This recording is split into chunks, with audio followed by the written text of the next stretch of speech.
regular scheduled meeting of the Beaverton City Council to order on August 13, 2019. It's a regular meeting. Will the recorder kindly call the roll? Councillor Arnold? Here. Councillor Beatty? Here. Councillor Fagan? Here. Councillor Mitchell? Here. Councillor Sansucci? Here. Mayor Doyle? I'm here. First item on tonight's agenda is a proclamation of India Heritage Day, August 15, 2019. Whereas India won its independence from the British on August 15, 1947, after a non-violent uprising that lasted several years.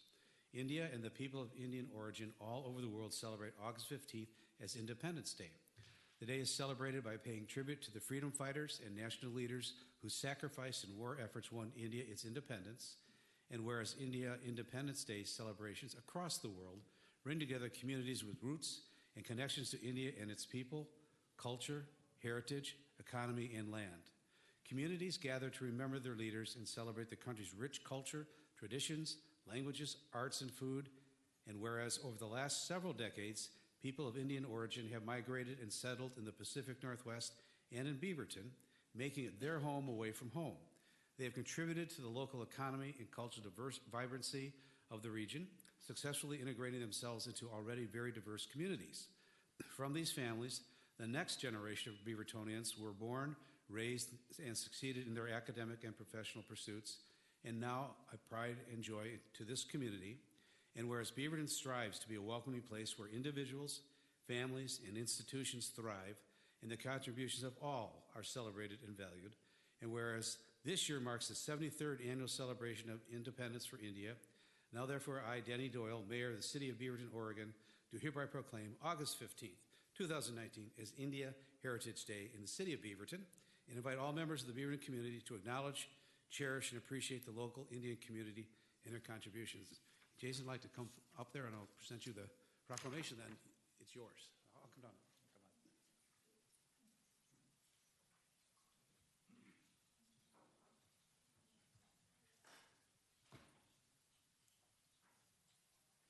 Congratulations. Thank you. Yeah, thank you.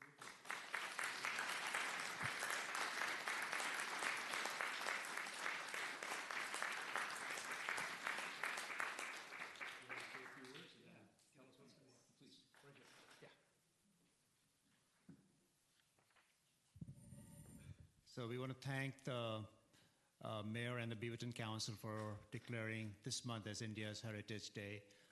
India and U.S. share a very rich heritage. We are the largest democracies, both of us, and we are proud to be living in Washington County and Beaverton and contributing towards the local economy and business.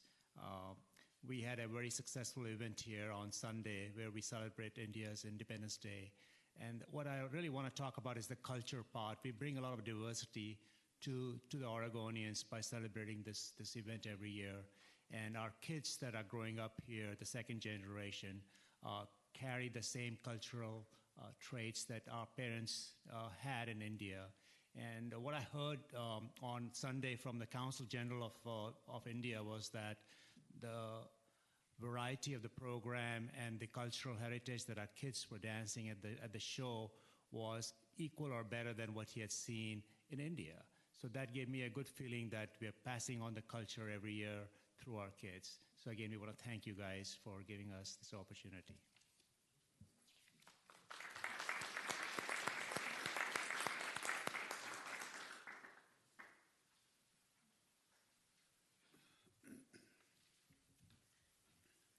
Good evening, Mayor and the City Council. Thank you very much for your proclamation and acknowledging India's Independence Day. Thank you also for recognizing the large Indian community residing in the Beaverton area. When I came to this country around 30 years ago, our Indian community was very small and tight-knit. Since then, the Indian community in Beaverton has grown exponentially. And thanks to the City of Beaverton's support, we were able to create an environment and opportunities for our children to learn their Indian culture. The City of Beaverton has fostered an inclusive environment through physical meeting spaces and various other avenues to share our traditions with other cultural groups. In these turbulent times, the City of Beaverton continues to provide space for all Americans, including Indian Americans, to share their culture, for which we are very grateful. I would also like to take this opportunity to acknowledge our President, Mr. Jason Modi. He has been a champion for the Indian American community for many years. We are very grateful for his long and steadfast leadership. Under his leadership, we celebrated the India Festival last week, which was attended by over 7,000 Oregonians. There have been many financial and logistical challenges to make this happen every year, but he has found many innovative ways to make it happen. Thank you very much for honoring him and the Indian community today. We are all better for the multicultural environment beaverton has fostered. Thank you.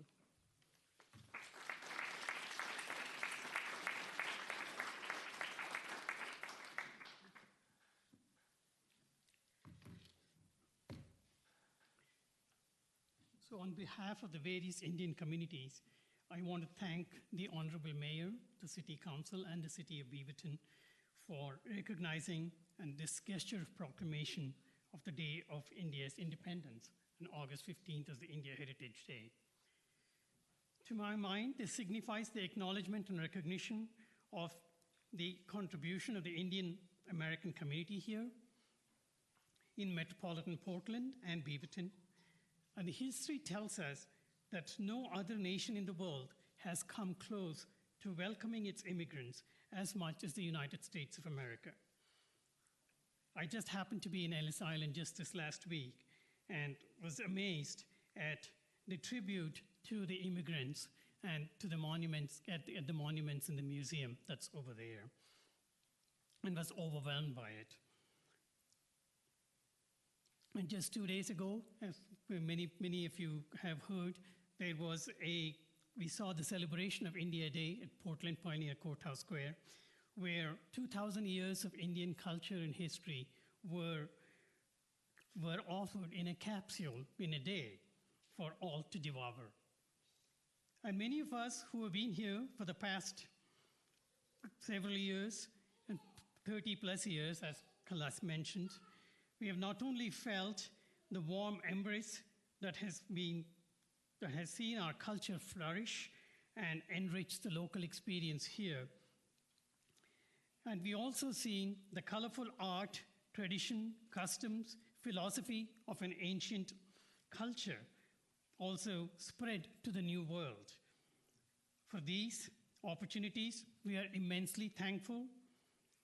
On our part, it's equally important for all of us to join hands in contributing in whatever way we can to enrich the environment that we live in, to assimilate in perfect harmony with our surroundings, but not forget that unique identities that we help weave a rich tapestry for the betterment of all. Let's mark this day as a symbol of not only our achievements, but also for our pledge for building a greater society where peace and harmony rule, tolerance and diversity are treasured, and the glory of humankind is celebrated, and to build a society that's nothing less than utopia. Thank you.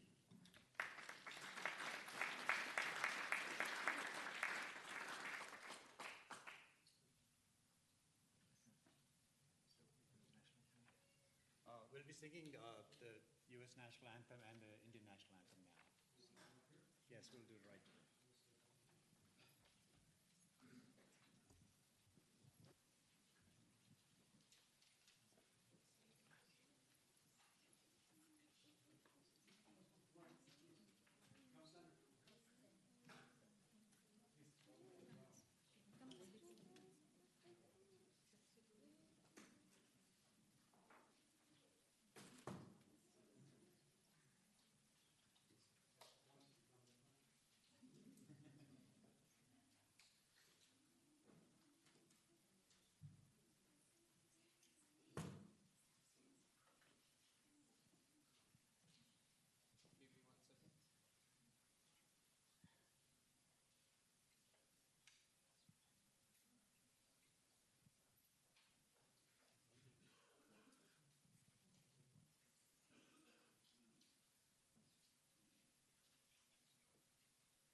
want to thank everybody for your practice, for the songs. It was great.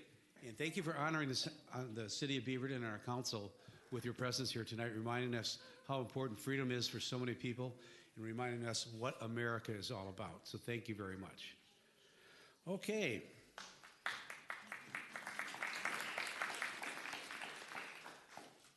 Moving on to a presentation, Agenda Bill 19202, update on camping ordinance. Deputy Chief Williams and team, good night.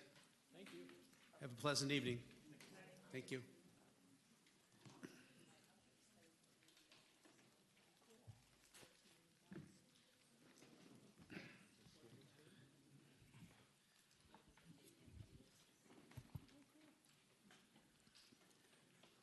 Are you going to sing the report for us or just give it to us? I don't think it's fair that we follow that. All I right. mean, that's a pretty hard act to follow. Okay. And you don't want me to sing it. All right. Trumpet, yes. Good evening, Mayor Doyle and City Council. Thank you for this opportunity to update you on Police Department activities surrounding the camping prohibited on public right-of-way ordinance. I'm Deputy Chief Jeff Williams, and with me up front this evening are two members of our bike team, Officer Mark Barrowcliff and Officer Ben Howard. Also joining us is Lieutenant Tom Crino, but we let him sit in the back. As you know, a little over a year ago, Beaverton Code 5.05.117, a prohibition on camping on the public right-of-way, was enacted. After about 3 months after enactment, we provided City Council an update at your request. We come tonight to provide a one-year update on our activities related to this ordinance. Guess I should have the PowerPoint ready to go.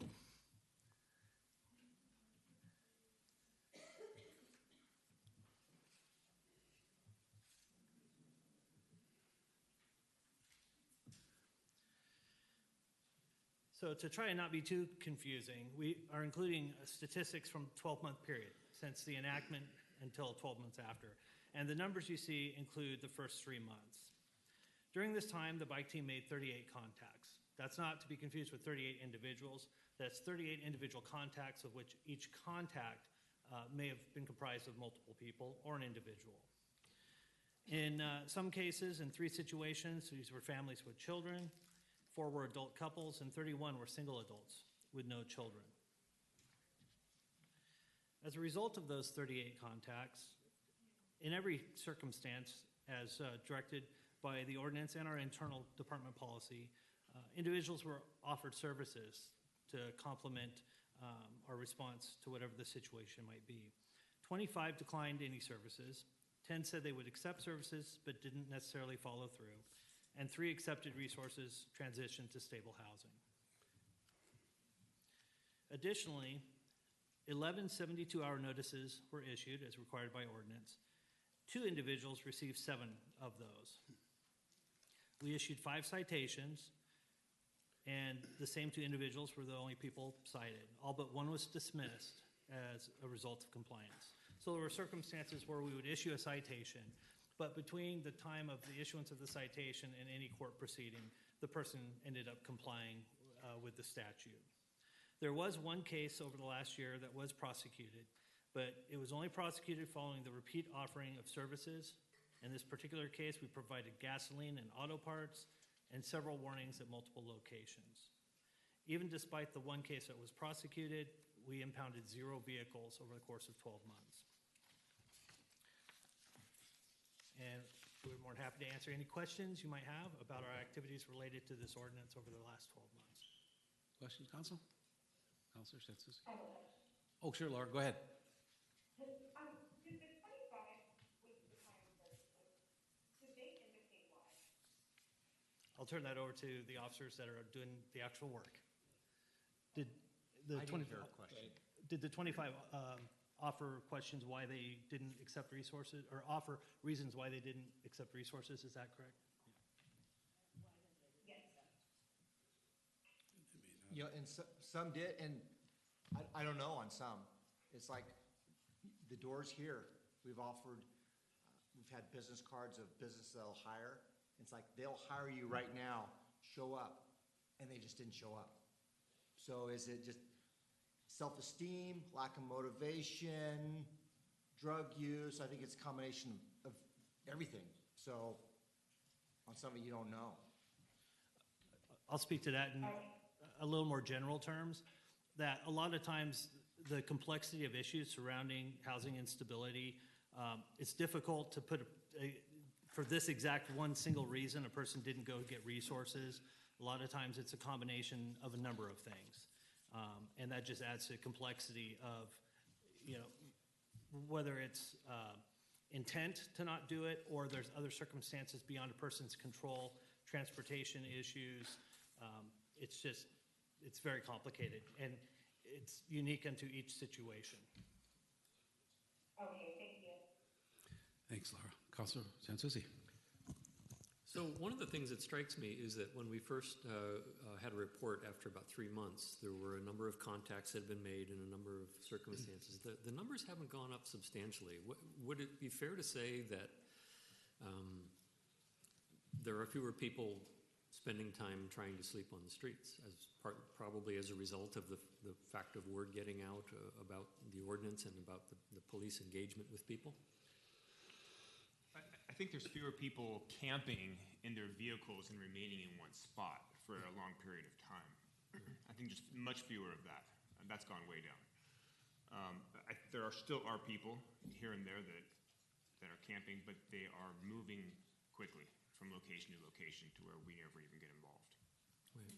But I think when the ordinance was first enacted, we had 4 locations that people had been there for months and months and months and months. So there were a large number, a huge population in certain areas.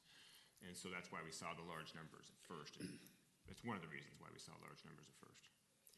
In any given week, as you're out doing your work, patrolling or visiting areas of typical attention and concern, in any given week, how often do you encounter people who are transient, who are homeless, who are in housing unstable situations? Is it frequent or is it infrequent? Frequent. I mean, we're talking people in cars and both on the street. That's the far majority of what we do. I would say every week's different. It's hard to put say this number, but it can vary from anywhere from 10 to 20, somewhere in that number. And what's difficult is that it's not necessarily these people were in a tent and we found them sleeping. It's that they were, we found them and they were walking along and they said, hey, we're homeless, or we've talked to them, we've built a relationship with that person. So it's, 10 to 20 people would be what I say what we deal with, but they're not all in camps, if that makes sense. Yep, no, they're actively moving around shelters. Maybe they're in Portland shelter, maybe they're in Hillsborough, situations like that. And so when you interact with people that you have developed these relationships with, you're continuing to offer the same kind of access to resources and services and things that you were talking about? Okay, thank you, appreciate it. Councilor Fagan? I think one of the things I think about when we do something like this ordinance, and that is that there was a number of reasons to move forward with it, and there was some concern about moving forward at the same time. The question I have is, the way the ordinance was written and the way we thought it would be implemented don't always match. So are there any things that you can see in how the ordinance that was put forward implemented that we should consider changing? Or is it operating kind of as designed and it's working? From our view, it's working exactly as we had hoped. Okay. And I think going back to some of the background on why, we're all familiar with the areas that were a large concern, that were an enormous concern, right, that led up to it, have been cleaned up. And we've, every time we go out there, we still get comments from some of the people that live in those areas about how thankful they are. I know I was asked directly about an issue that's been popping up on one of the neighborhood sites about a camp that's, if I understand it right, it's establishing just at the far western boundary of Beaverton, kind of in the northwest quadrant, but it's on private property. What advice do we have for people that have that issue in their backyard when it's not city property, it's not public right of way, so we can't really do anything about it? What kind of resources are out there for people that are concerned about safety in those situations? So you talking the property owners themselves? Property owners that like back up to a larger piece of land that's also public or private. I think I'm real familiar with what you're talking about. That was an enormous camp. Yeah. In a wooded area behind a condos, a condo development. It was unknown for a long time because it was actually really well hidden. Until there was like an explosion. Until there was an explosion and right? an enormous fire. There was a huge fire there. That's when it became known. As of 2 weeks ago, that entire camp's been cleaned. The entire area's been cleaned up. Mark can probably speak a little more. He spoke at the HOA meeting last week. You can probably talk a little more about. Yeah, it falls under private property, so the HOA had to pay for a company to come out and clean it up. Okay. The homeless people that were living there, they're offered the same resources that we offer everyone. Majority of the people were from Hillsborough that were in that camp. Right. Well, it's right on the border, so. Yep. Yeah. So, private property, they can have people trespassed and arrested. There was no one arrested out of those camps. They were given the same resources, and they're working on trying to solve it so it doesn't happen again. Okay. Putting up fencing and those sorts of stuff. Okay. Thank you. Councilor Beatty?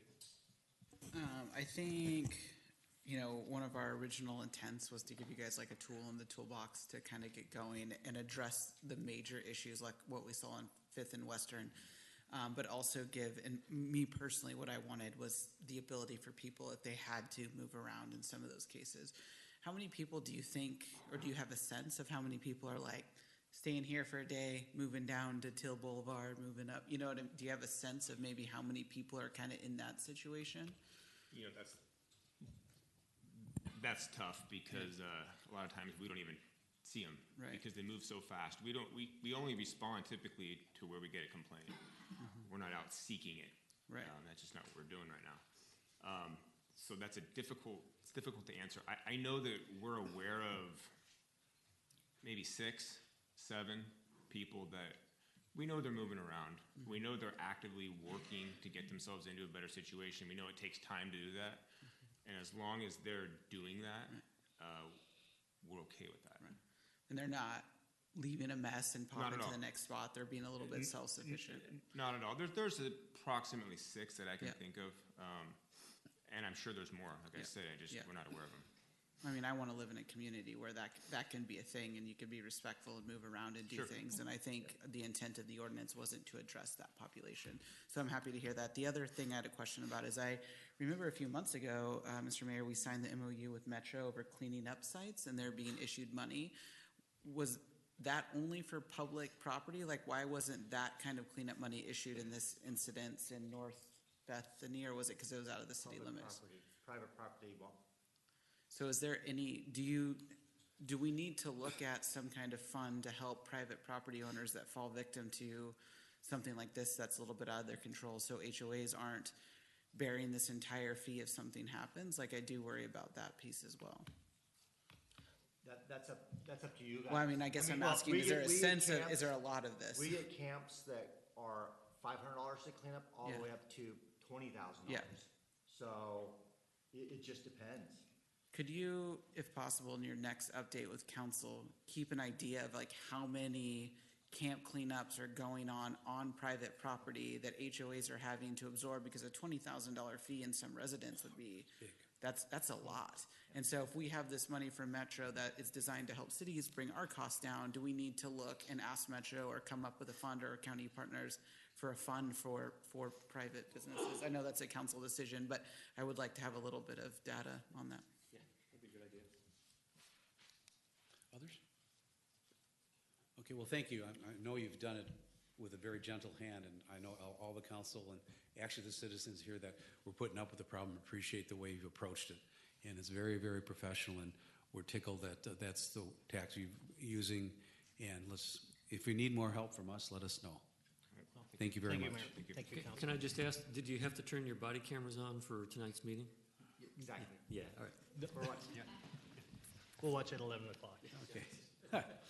News at 11. Don't have any cards for visitors' comment. Any council items? Any staff items? Okay, Kate, I think you're doing Yep. the consent agenda tonight.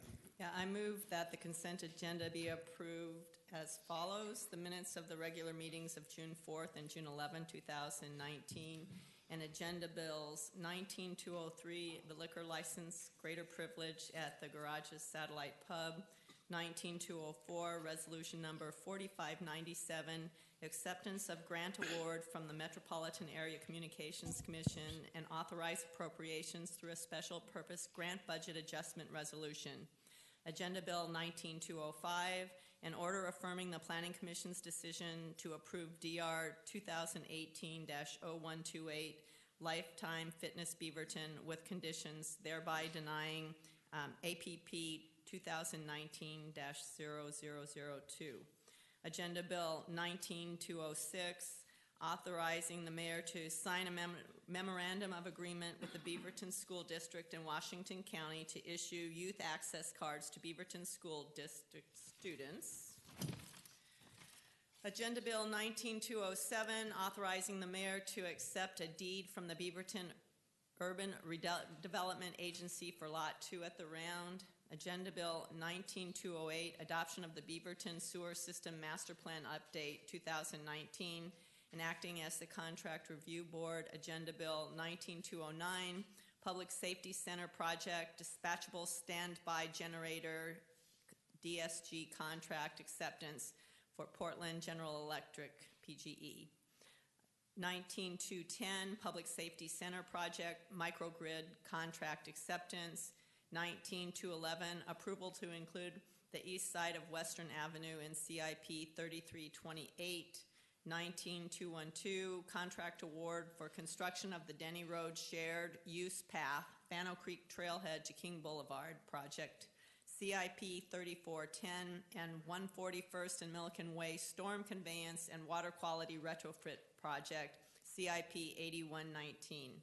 Agenda Bill 19213, contract change order for Walker Road Phase 2, that's CIP 5088B. Agenda Bill 19214, contract award for Selwood Subdivision Utility Rehabilitation and Replacement Project, CIP 6095. And 19215, waiver of sealed bidding to purchase 5 patrol vehicles from the state of Oregon, price agreement 5555. Second. Okay, any questions? Council Beatty. Yeah, not so much a question, but a comment. When I was looking through the packet online, one of the things I was really excited to see was this memorandum of understanding with us in the school district and Washington County Libraries. And I know that sometimes having your parent come in and sign for a card when you're in a dual working family or a single parent is a really hard thing to do. So I applaud our effort in making all students can access our library. I'd be interested to know if we could track if it leads to checkouts, like if there's a way for us to look at the YAC cards being issued versus how many items are coming out for a later idea. But I think what they're going to have a lot of access to is the online database, and I'm glad that you're making this happen. So I just wanted to take a pause, because sometimes the stuff we do is unique and different, and this is a weird thing for City Council to approve, so I just thought it was awesome. Councilor Sansucci. On a separate topic, I wanted to congratulate our team on the development of the 247,000-page sewer master plan that was part of our packet this week. It was a pleasure to read the portions of it that I had the time to read. And let me tell you, for those members of the public who have never read a sewer master plan before, it's full of stuff, I'll tell you. A lot of... But I did want to say that one of the things that was interesting about it was there's a very long list of recommended CIP projects in there. And one of the nice analyses that was done as part of the development of this was a comparison in the various tables of the replacement cost for various pipes that need replacing and the cost to upsize when replacing. And what I noticed was that in the vast majority of the cases, the delta of cost for upsizing compared to just replacement was quite small. And so I personally would hope that when these projects move forward into our actual CIP for us to consider, that whenever practical, we will always lean toward the upsizing option rather than the pure replacement, because the price difference is almost inconsequential, and upsizing is always better in the case of sewer pipes. So Especially with the change in land use law. just wanted to make sure you heard that from at least one of us tonight, and please feel free to bring those forward in the CIP in the future. And again, given the change in our land use laws, upsizing pipes is going to make a whole lot of sense, I would think. Absolutely. And Glenn, I'd like you to comment a little bit on Agenda 19206, the youth access cards. Who is our driving force from our side? This is on. So I have to give credit where credit is due to Victoria Campbell, who is our youth services division manager, who spearheaded this effort in conjunction with the school district and also the library cooperative. She shepherded it through. There was a lot of hurdles to jump through, and she did an outstanding job in writing HERD to make sure that this would go through. There were many revisions, as you can imagine, to the agreement. It was a very long process, and but the focus all along was to increase access and to remove barriers. As President Beatty indicated, this is a great step forward for us to remove barriers to access for Beaverton School District children to obtain and utilize a library card. And so we're very proud of this effort, and yes, we will track the utilization. We anticipate there will be an uptick in utilization as a result. So we're very proud of this effort, and kudos go to where it's deserved to Victoria Campbell, our Youth Services Division Manager, for her efforts. And I think this is a great opportunity for our community members to know that governments can work together. And we know as schools are facing historic funding shortfalls, when city government can step in and help do our piece so they could use money to focus on the classroom. It may seem small and like not a big deal, but it really is your governments working together. And thank you for your staff for making this happen. Thank you. Okay. Any other comments? Are we ready to vote? All in favor, please say aye and tap yea. Aye. There we go. Motion carries. All right. Next item is an action item, Agenda Bill 19216, authorize the mayor to sign a grant agreement and a second amendment renewal agreement for fiscal year 2019-20 between the City of Beaverton and the Beaverton Arts Foundation. Hi, Chris.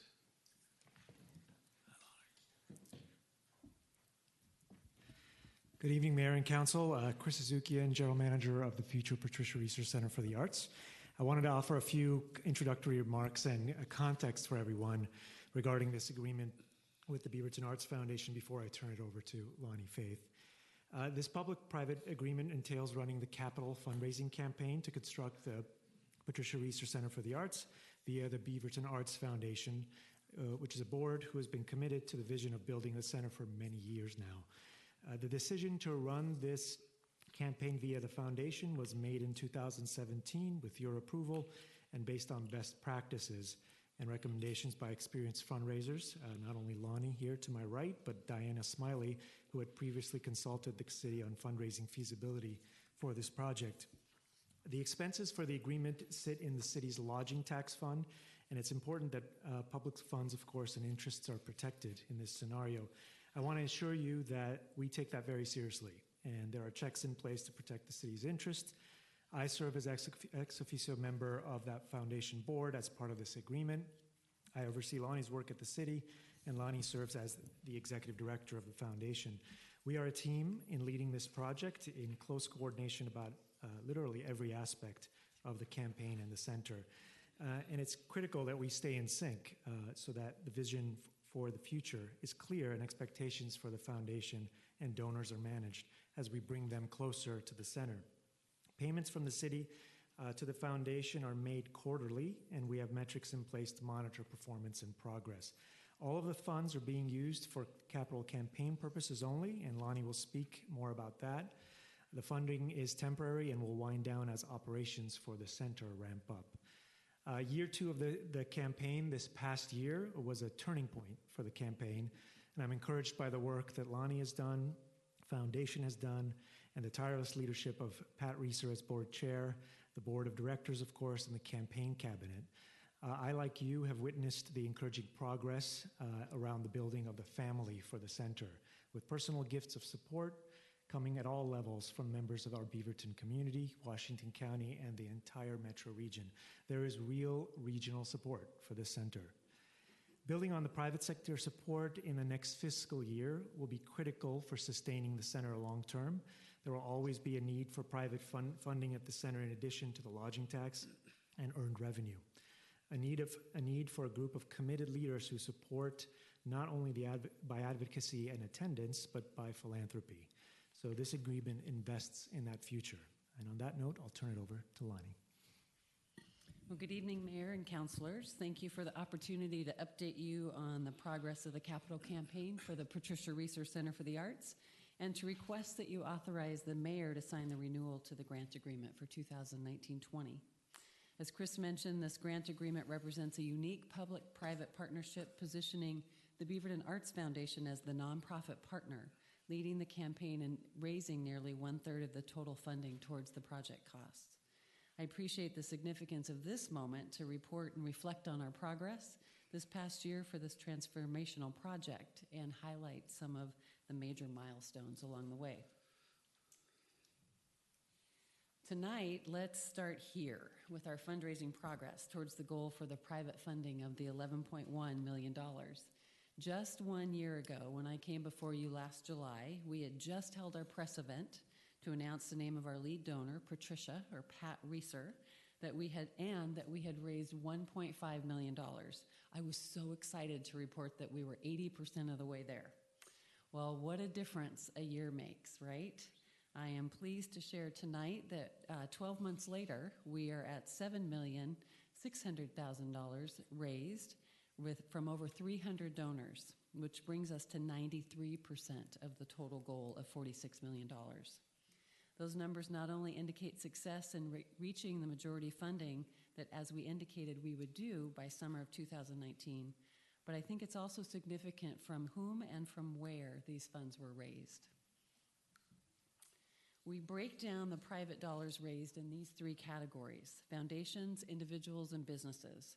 The number at the top indicates our projections that we made about 2 years ago and how the funds, the funds would be divided up or how they would come in.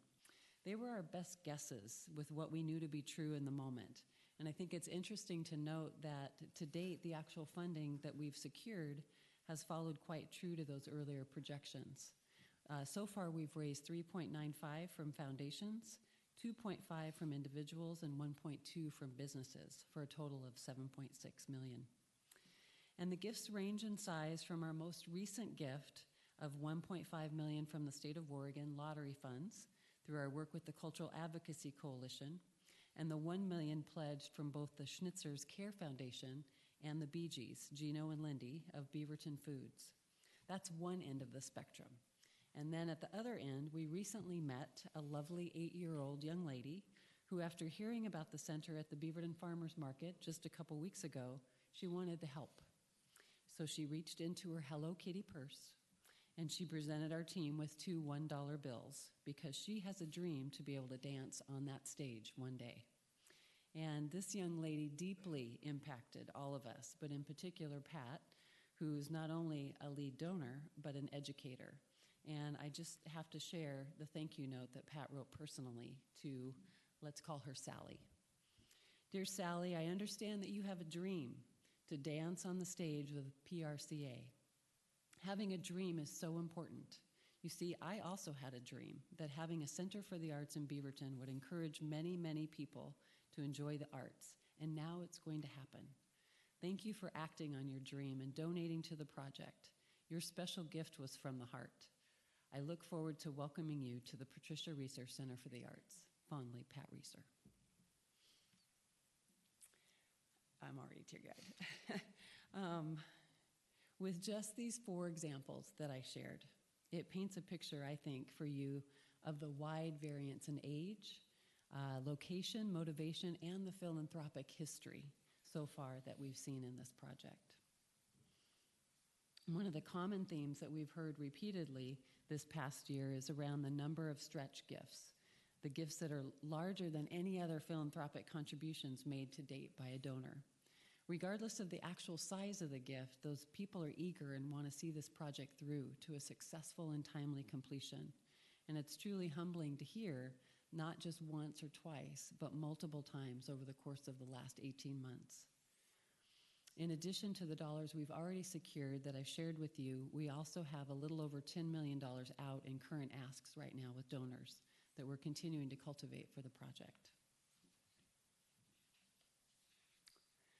So, as you know, as part of the grant agreement between the city and the foundation, we've also developed a comprehensive list of metrics in addition to the dollars raised to track our progress, and I've been reporting to you on a quarterly basis. Though we can't possibly cover all the details tonight of all 48 separate line items, I do want to draw your attention to the broad categories and a few of the highlights. As the nonprofit entity stewarding the campaign, the foundation has also continued to grow and strengthen our infrastructure, developing policies and procedure in response to the growing needs of the campaign, reviewing pledge agreements, overseeing our first financial review, and expanding our reach by bringing on 2 new board members, Ula Wraith, the Regional Vice President at U.S. Bank, and Angela Holt, the Executive Director of the Cooney Foundation, and also member of the Board of Trustees for the Regional Arts and Culture Council. All of these things and our intentional strategic efforts to increase our visibility in the community has strengthened our campaign and I think our foundation brand credibility as well. We've developed new collateral, updated our foundation and campaign websites, created new videos, and a robust social media campaign, resulting in a strong platform for compelling storytelling and donor cultivation. We've benefited from extraordinary coverage by the media throughout the year. They not only covered that naming event 12 months ago, but several of our major gift announcements, which has created a regional energy and buzz around the project.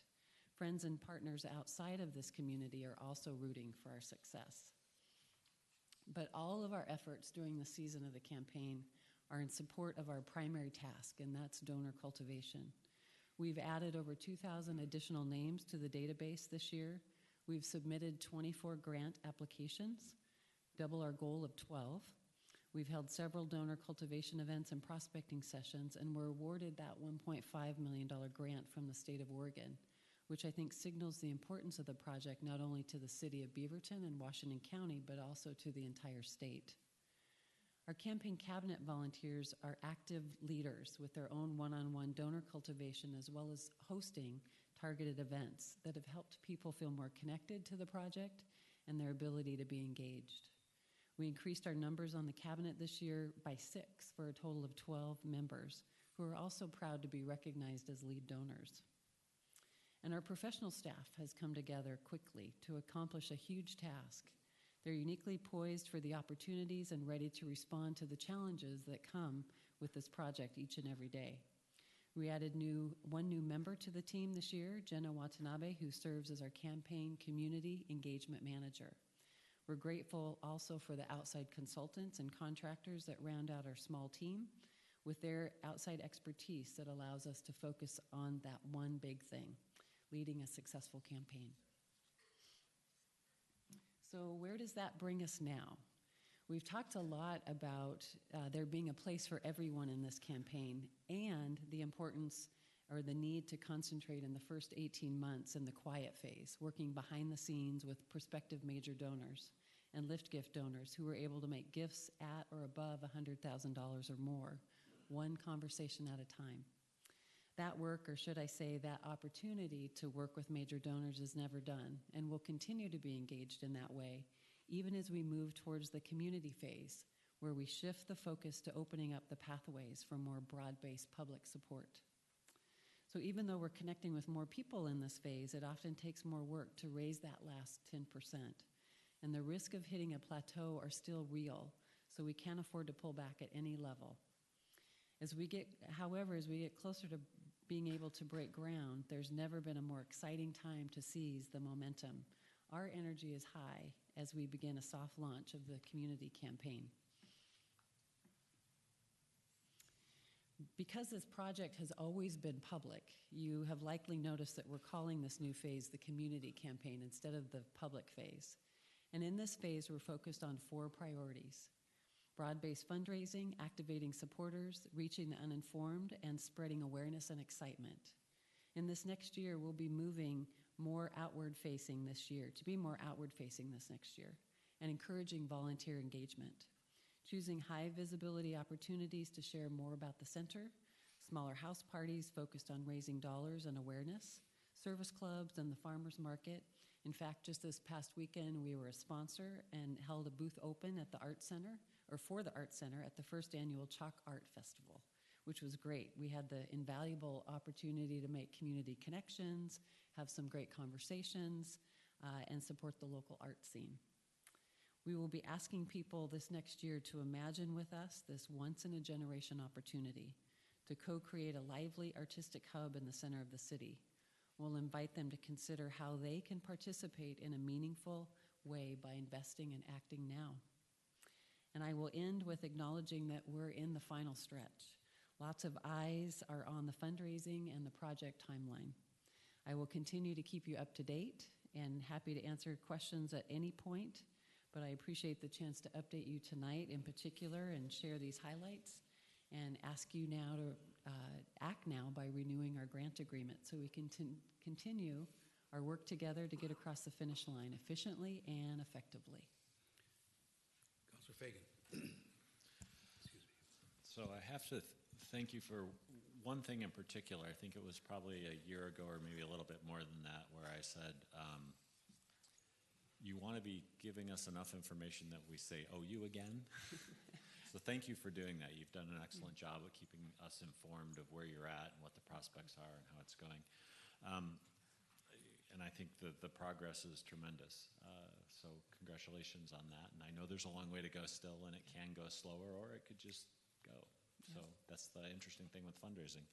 My question is one that I always take a little heat for, which is always saying, okay, great, now what's next?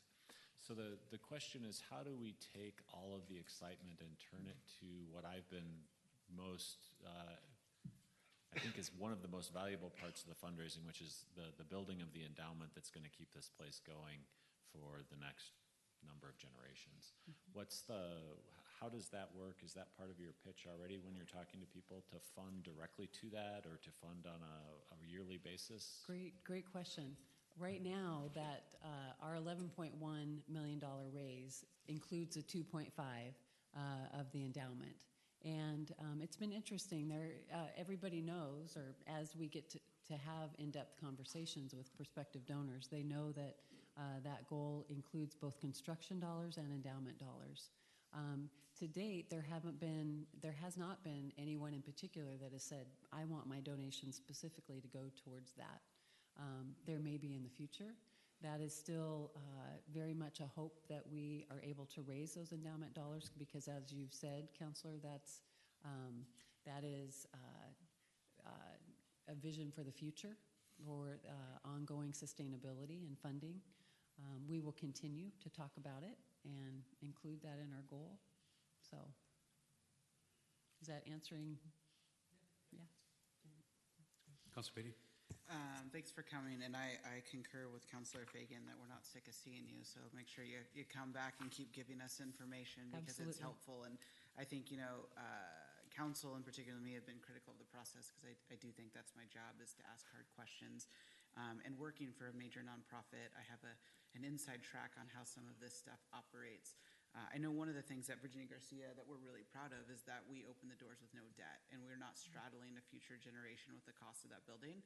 Now, our foundation team is hard at work making sure we continue to operate it and be inside the building, and I think that will be the phase that you guys are going into now, because building this center in a way that my children and everyone's grandchildren are not straddled with the debt of operating the building, I think is really important to me. So I do think the endowment fund is an incredible, now that we got past the raising of the $11 million, we're on to the easy part now of where we go from here. So I think the next phase for council's input is going to be the operation of the building, how we continue to operate it in a way that we don't have to curtail other city services for it. And so I think while the hard job of raising the money's over, the council wasn't really in particularly, we had like a hope and wait kind of situation, and now we're here. And so the council's hard job is going to be in the next few months, how are we going to operate it? What are we going to do? And I think those conversations are going to be hard and timely, and so I think we're not going to not see it for quite some time. So we have some more work to do together,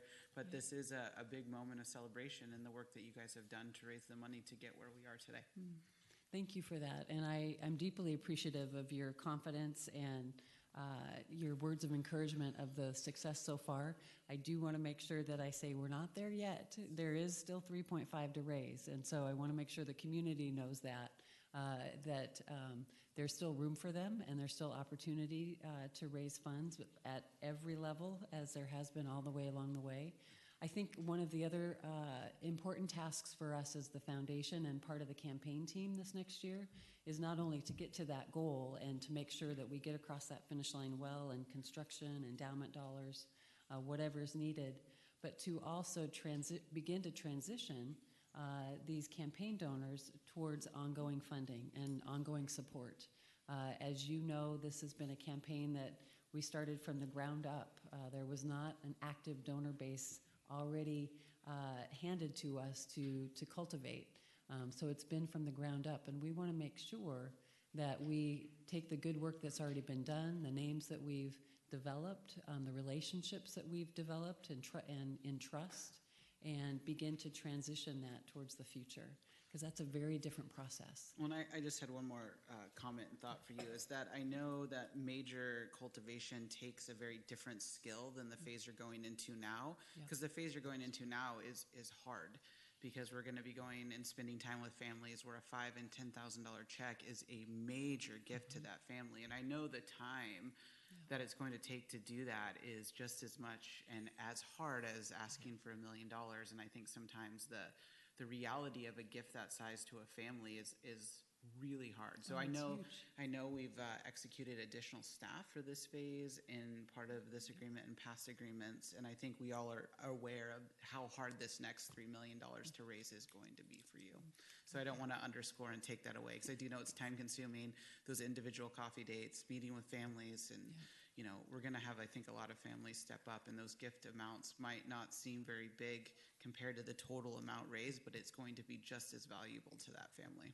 Absolutely, and valuable to the campaign, you know, to have them engaged and to have the volunteers that have stepped forward thus far, whether it's the cabinet or others, to help us spread our wings, because we can't possibly, as a team of 5, do it all.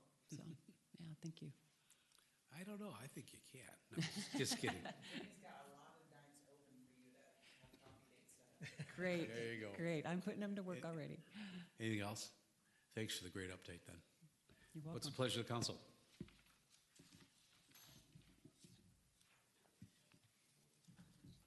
Well, Mr. Mayor, members of council, I'll move that the City Council authorize the mayor to sign a grant agreement and a secondment renewal agreement for fiscal year 2019-20 between the City of Beaverton and the Beaverton Arts Foundation in forms to be approved by the City Attorney. Is there a second? Second. Any further discussion? All in favor of the motion, please say aye and tap yea. Aye. Thank you, Laura. We got you counted. Motion carries. Thank you. Mr. Attorney, yeah, there we go. Thanks for being with us. All right, we have a second reading that's very exciting, Bill. Okay, this is ordinance number 4770, an ordinance vacating a public right-of-way surrounded by tax lot 100 of Washington County Tax Assessor map 1S123CC, McKay Elementary School street vacation, SV 2019-0001. Okay, what's the pleasure, council? Well, let's see, what do we say?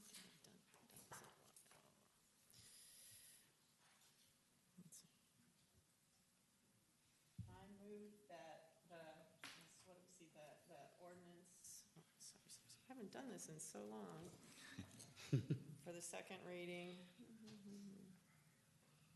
Let's see. Oh, here we go. I move that the council amend the ordinance, oh shoot, I am so sorry. I move that the ordinance embodied in Agenda Bill 19198 now pass. Is there a second? Second. Oh, sure. I'll just second everything. Are you sure you don't want to spend 5 minutes figuring out? Any discussion? Would you please take the roll? Counselor Arnold? Yes. Counselor Sansucci? Yes. Counselor Fagan? Yes. Counselor Beatty? Yes. And Counselor Mitchell? Yes. That was very loud yeses. Thank you. Motion carries. Okay, it's time for a work session. Agenda 19217, Downtown Design Project Code Blueprint. Steve, you're here. I am here.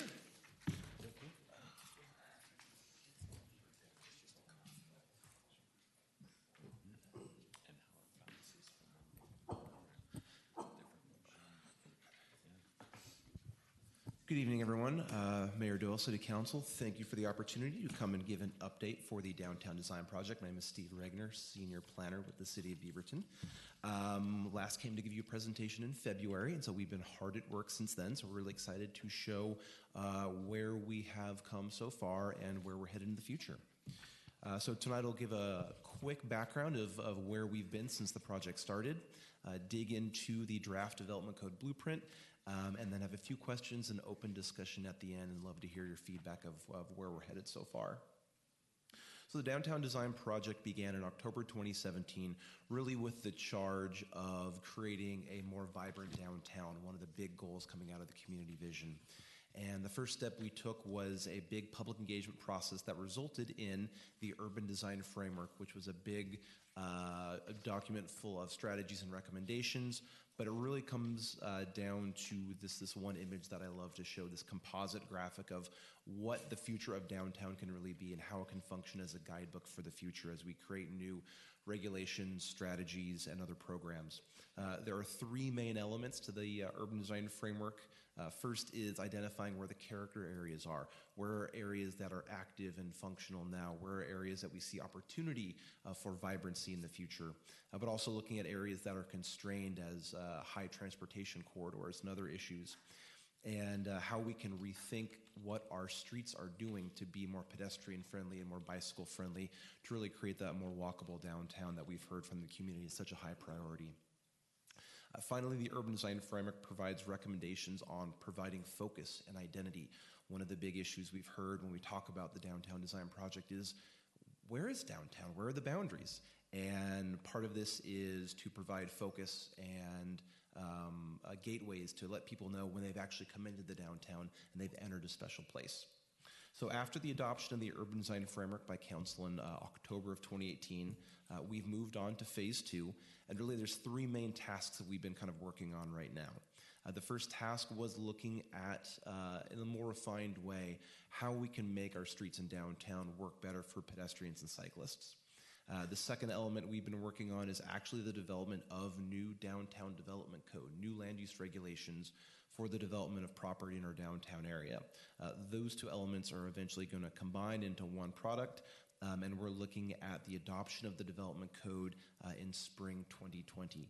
The final action that gets overlooked a lot, but I always like to bring it up, is developing a series of implementation strategies. We understand that CIP projects and land use regulations are two great tools, but it's far from everything that we need to do to pursue a more vibrant downtown. So creating a list of strategies and programs to make sure that the idea of a vibrant downtown is an evergreen project, that we're never done making downtown a better place. But tonight I'm here to talk about the development code element of the project. I mentioned we last spoke in February, and that was to discuss the design principles for the development code. And these are really key items to really help us not only write the development code, but then interpret and administer the development code once it's been adopted. These are really key, simple statements that say what our vision is for downtown.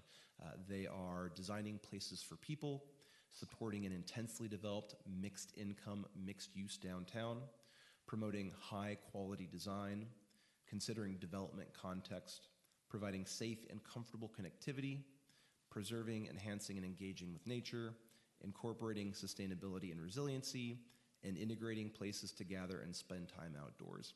These principles in a draft form were presented to the public through an online survey, Planning Commission, and City Council, and the recommendations received from all of those groups are now reflected in these statements. Using these design principles, we have now moved on to the next level of regulation, which is zoning of the downtown area. The study area here shown right now is regulated by mostly 2 zones. And while they are functional, sometimes the result is they work as kind of a one-size-fits-all solution, and they're not particularly context-sensitive to the particular issues or goals we have for certain areas for our downtown. So what we're looking at now is actually 5 different downtown zones that are a little bit more context-sensitive and focused about what the various goals are for each of those areas. What I'd like to do is go through each of these zones and give a kind of a high description of what the purpose and basic land use regulations are, to give an idea of how we might be providing focus and direction as we move forward. The first of the 5 zones is what we're at the moment calling the Beaverton Central Core Zone, which is where we are right now and is really focused around the 2 max stops and the west stop in downtown Beaverton.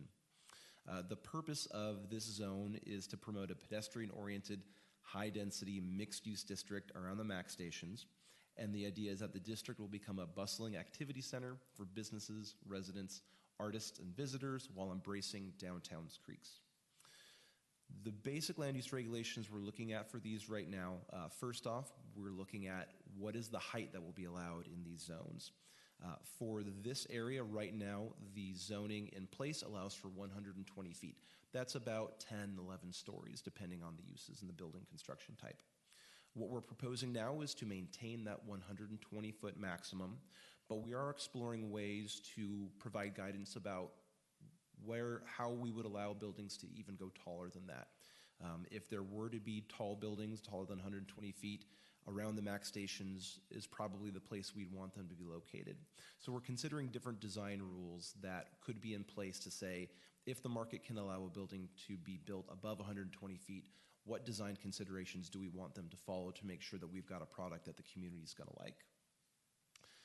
In the short run, however, we're expecting development based on the market and current development patterns, buildings to be somewhere between 1 and 7 stories. But in the future, if the market is able to bear it, this would be the place where we'd want to see taller buildings. The other kind of characteristics of the BC zone is that it's not really well connected. We have big blocks, crossings are difficult. So what we'd expect to see and actually have in our development code are rules about how we would break down these larger blocks, either through new public streets or other shared use pathways for bikes and pedestrians, to make sure it's easier to get from point A to point B in this zone. For uses, we would be looking at a wide variety of uses as we see this as a mixed-use zone. So that includes residential, retail, office, service, and restaurant uses. Where we would be prohibiting or discouraging uses would be more auto-oriented uses. So things like drive-throughs, auto dealerships with large storage areas outside, gas stations, and auto services. We'd also be looking at not allowing single-family detached homes because we'd really expect to see high-density development in our downtown core. Moving on to the second of the 5 zones is what we're calling the Beaverton Downtown Core. This is the area in southern downtown, mostly framed with Broadway to the north, Beaverton High School to the west, the rail to the east, and 5th Street to the south. This is an existing, mostly an existing zone that we have right now, but you'll notice that the zone is now actually extended south of 5th Street. And the reason we've looked to incorporate those blocks into this zone is that right now they are zoned residential, which means pretty much only residential uses can be on those blocks facing the parks. What we see as an opportunity is to make those blocks mixed use so that in fact you can have active uses, whether it's active residential, commercial, retail, fronting on those blocks, because one of the best ways to activate a park space is to have active uses around it. So we're looking at actually incorporating those into this design. Right now in this zone, there are 2 different height regulations, and essentially it boils down to if you're on a busy street, you can go up to 75 feet, which is about 7 stories. If you're not on a busy street, you can go up to 40 feet, which is 3 stories. What we're starting to see with current development applications is people bumping up against that 40 feet. And they're products that meet the city's expectations and community goals. And what results is developers having to go through extra obstacles to be able to get approval. So what we're proposing is to actually raise the overall height limit in the zone to 65 feet. That is somewhere between 5 and 6 stories. And the opportunity to go a little bit higher as well, again, if they meet certain design standards, to minimize massing or the effect of a kind of a monolithic building.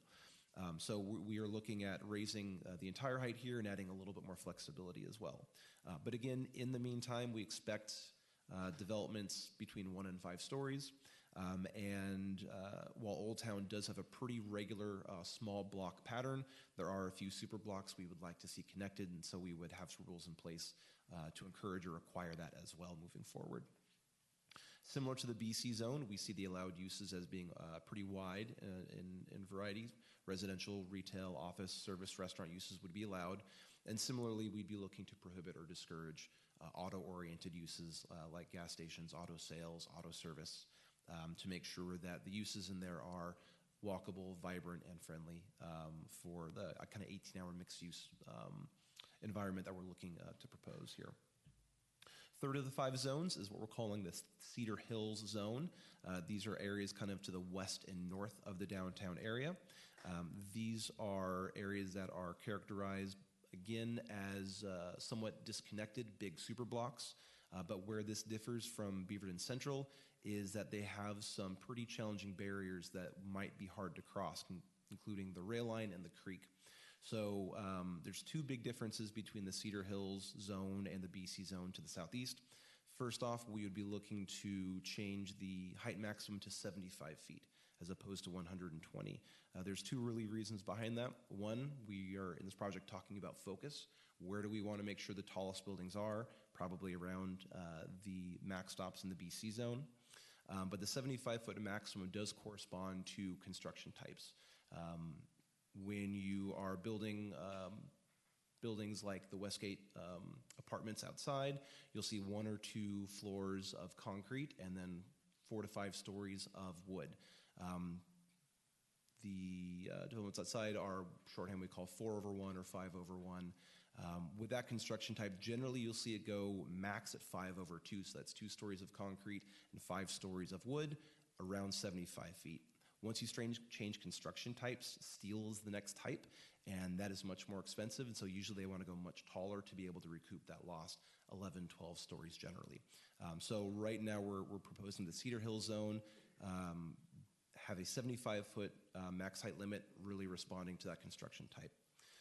The other issue here is that because of its challenging connectivity, possibly embracing that and allowing more campus-style development, larger building footprints, acknowledging some of the challenges that we have there, being a little bit more open with kind of the development type there. As far as uses go, very similar to the 2 zones we've already discussed tonight.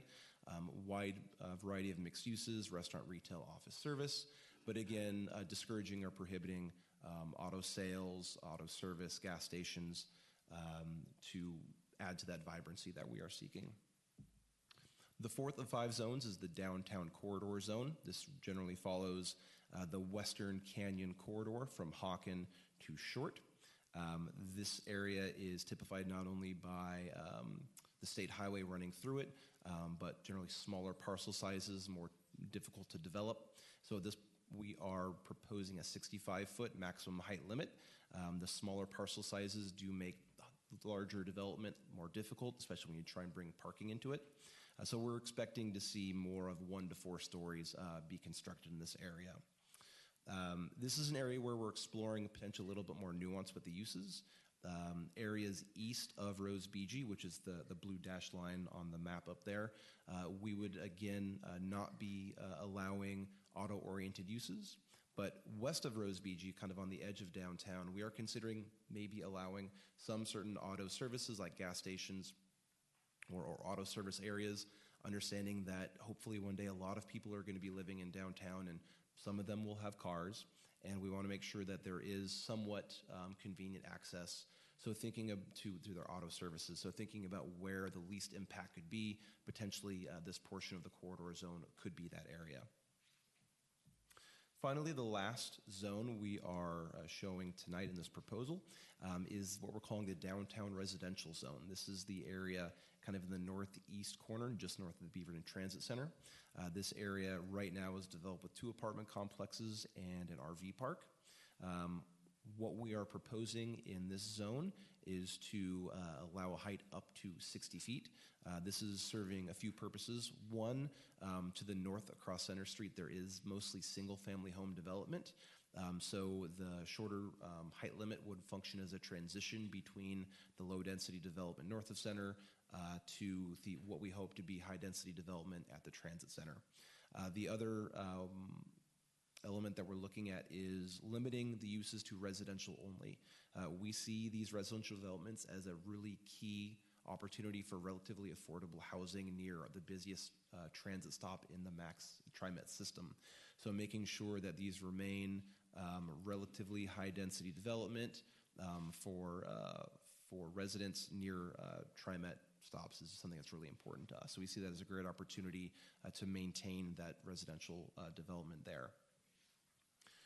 So the zoning is one portion of the code blueprint that we provided in your packet. The other element that I'd like to talk about tonight is the idea of requiring active ground floor uses in certain areas of downtown.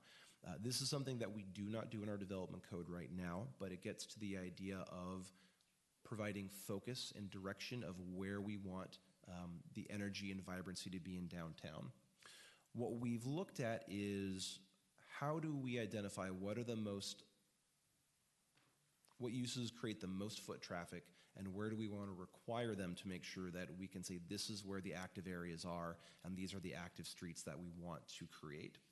So I'll walk you through the 3 tiers that we're proposing. It should go without saying that every street in downtown we expect to have high quality design standards, so we wouldn't be accepting blank walls anywhere. But on these particular streets I'll talk about, this is where we really want the most active, most vibrant uses to be required. So the kind of what I just kind of call tier 1 is active ground floor uses limited to retail, restaurant, shopping or dining opportunities. These are identified because they're generally the highest generators of foot traffic. But we also want to make sure that we strategically locate these so we're not going to oversaturate the market. Last thing we want to do is end up with empty storefronts because we've been too heavy-handed with our regulations. So right now what we've done is identified 2 areas in downtown that are already successful, or we anticipate there being retail and restaurant in the near future to really reinforce and maybe expand these ideas. The first location is at the corner of, the intersection of Rose Beachy and Crescent. If you're familiar with the Westgate Framework Plan, that is identified as the 100% corner. Essentially that means when properties redevelop, we expect there to be restaurant and retail on those ground floor corners. However, that's not actually in our development code right now. So what this would do is it would actually formalize that expectation for when those corners develop, we would get shopping or dining uses on that ground floor. The other location that we are proposing, the restaurant retail tier, is kind of in the center of downtown along Broadway and First, Watson, and Hall.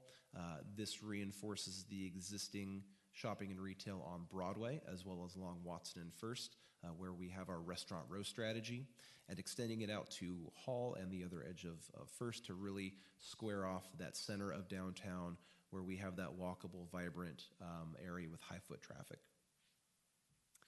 The second tier we're proposing opens things up a little bit, adds a little bit more flexibility into what can happen on the ground floor. This tier not only would allow restaurant and retail, but would also allow offices and service businesses. Service business could be a dentist, it could be a lawyer, it could be an accountant.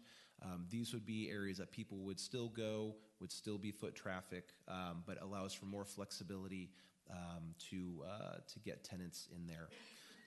Again, this is an area where we want to be careful about oversaturating the market, but we have placed these areas along key streets in downtown, including Hall and Watson, as well as certain major streets, including Milliken and Hall north of Crescent.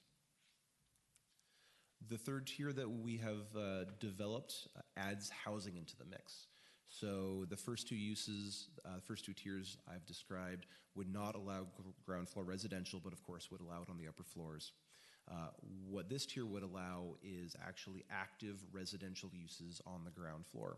And by active residential use, I mean any kind of design that promotes interaction between the home and the street. So this could be direct access to the unit. Think of the apartments in Westgate on Center, but they could also be stoops or porches or patios. Some design where there's a possibility of interaction between people in their homes and people on the street. What this would prevent would be just walls and windows where there's no opportunity to talk with your neighbor as they're walking by. What we're really looking for is areas to increase the interactivity and chance encounters you see with neighbors and friends and other folks. And so those areas, that tier is really in other areas of what we call the Loop in Hall and Watson, and other key connectors like Milliken, Broadway, and First. We took these ideas out to the public as through an open house in June, as well as an online survey through the month of July. And we also shared this information with the Planning Commission at a work session about 2 weeks ago. Generally, what we heard was a lot of support and excitement. The open house was well attended. We had about 75 people. It helped to be on the same day at the library as the longest day of the year concert. We had a lot of integration. Got to see a lot of people excited for the work we're doing, and frankly, a lot of new faces that were interested in what we're doing. So it's really nice to see. It was good to hear the support of what we were doing and how we were going about it. We heard a lot of support for increased density, especially near transit. People recognize that downtown is the appropriate area to have density. So areas where we were proposing to increase height, people thought that was appropriate, and then they were supportive of it. They were also supportive of the ground floor active use concept. Of course, some people, wanted to change one street here and one street there, but in concept, people thought it was a really good idea to make sure that this was a way to create a more walkable, vibrant downtown. It was no surprise that connectivity remains a key issue for folks. Crossing Canyon, crossing Farmington still is a high priority issue for our community, so we're going to continue to pursue those options and how we can improve our streets and how we can improve those intersections. We also heard concerns regarding displacement, which should be no surprise. As we see redevelopment, we want to make sure that we are providing tools and strategies to make sure that we are helping any displaced members of the community, and we're already doing some steps like making affordable housing easier to be developed in the city. But there's a lot of tools and strategies we'll need to continue to pursue to make sure that we're responding to displacement concerns appropriately. And we also heard the need for more greenery throughout. As downtown urbanizes, we're going to need to make sure that there are various open spaces for folks, whether it is more places like City Park or just small little plazas where you can go outside. So we're exploring different incentive options to not only get some private development of public spaces, but also working with THPRD to make sure that we are in line with what our strategies are for downtown open space development. On the online survey, we heard a lot of the same, but I think probably the two biggest things we heard was, again, concerning displacement and preservation of mature trees and more greenery throughout. When we went to Planning Commission last week, again, we got a lot of support and a lot of excitement. I think they're happy to see some actual details. They're ready to kind of dig in, so they were really excited. We had a really good conversation. I think our work session went for about 2 hours. If we want to go 2 hours tonight, I'm ready, but we don't have to. But kind of the two biggest takeaways I heard from Planning Commission was actually the concern of 120 feet maybe being too high for downtown Beaverton. We know how at least one councilor feels. So I think it's important when we hear comments like that we go a little bit deeper and ask what's the reason why we think 120 might be too tall? Is it the density? Is it the traffic? Is it the feeling of these looming buildings above us? And there's ways to mitigate each of those concerns. So I think we need to just be a little bit more sensitive to what's driving that question and making sure we have tools in place to address that. So when dense buildings do come in next to a transit center, we can get an outcome that everyone can be happy with. The other big takeaway from Planning Commission was questions about the ground floor active use idea. What we want to make sure is that what we're requiring is going to be something that the market can bear, because I said before, open or empty storefronts is the antithesis of what we're trying to achieve here. The good news is we do have an economic consultant on board with our design team, and we've asked them to kind of look over our shoulder and to make sure that what we're proposing is in line with what the market is going to be able to actually bear. So for next steps, this summer and fall, we're going to be digging even deeper into the design regulations, including our site development standards, which are setbacks and floor area ratio and intensity regulations, our land use tables to specifically say what exact uses are going to be permitted and not permitted. And of course, we'll be coming up with full design standards and guidelines regulating what we want our buildings to look like and how they're going to function. We also intend to come back to decision makers with some topic-based work sessions. There are several ideas that we think deserve a little bit more attention. So we'd like to schedule those over the summer and fall to do a couple of deep dives about some sticky issues that we think we can have a really good, lengthy conversation about. So we look forward to bringing those to both City Council and Planning Commission over the next 6 months or so. The beginning of the year, we intend to release the Public Administrative Draft Code. That is essentially the public full version of the development code. We'll be taking that out to our various stakeholders and conduct some pretty thorough public engagement, as well as taking it to Planning Commission and City Council. Based on everything we hear from those stakeholder groups and decision makers, we'll go back and make refinements and hopefully bring a final version for public hearings and adoption in spring of 2020. So the finish line, we can actually see it, but we still have a lot of work to do. But we're really excited of where we've gone so far and of all the great feedback we've gotten so far. So for the council tonight, I have a few questions, but I'd also just like to hear any feedback the council has, as well as any ideas you'd like us to pursue further. So in general, asking tonight, do the proposed zoning districts, as I've described, that includes boundaries, uses, heights, and expected development patterns, help implement the urban design framework and promote a vibrant downtown? Regarding the active street frontage requirements, will the locations and uses help to increase vibrancy and focus energy? And finally, do you have any other comments or questions as we move on past this stage? So at this time, I'd like to open up the conversation to council, and I'm happy to answer any questions you may have. Thank you, Steve. First name, Councilor Beatty. Great presentation.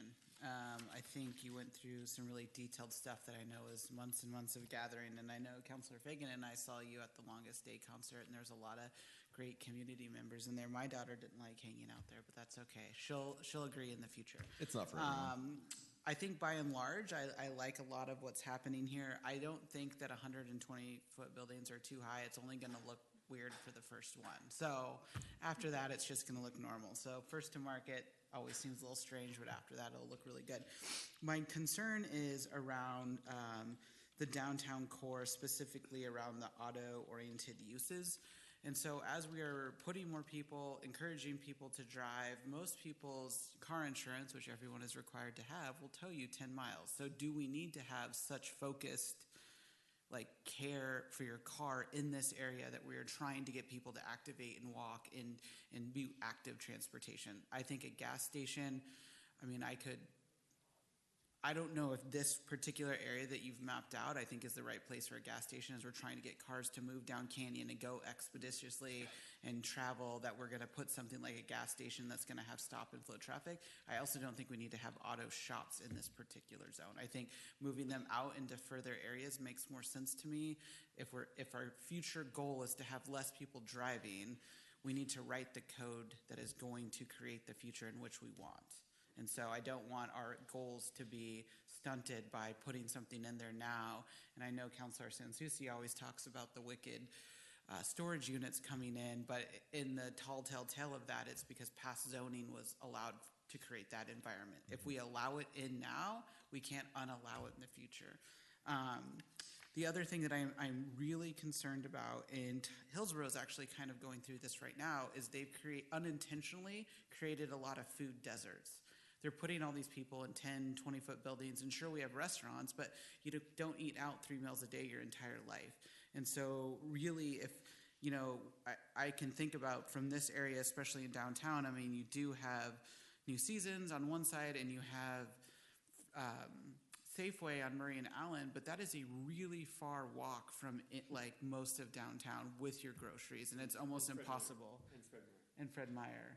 But I mean, that if you try to walk that with 5 to 10 groceries. So I don't know if the code specifically, or when we're recruiting, I think about like the bodega style markets versus the entire grocery stores. And do we need to specifically write that into our code to encourage it?